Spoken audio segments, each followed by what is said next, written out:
Open your image in Photoshop. Click your background layer and create a duplicate layer. Going to Window, Channels. Find the channel image should look the darkest and background should look the brightest.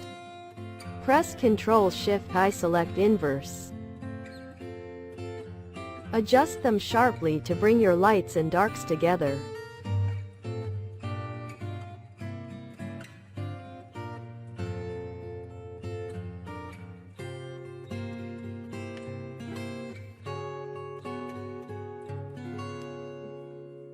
Ctrl and click on your channel to select the choice you just made.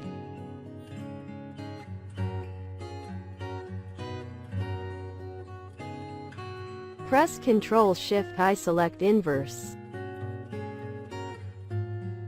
Select Layer, click Add Layer Mask. Now remove the background. Finally, change the background color or gradient and replace any background you like.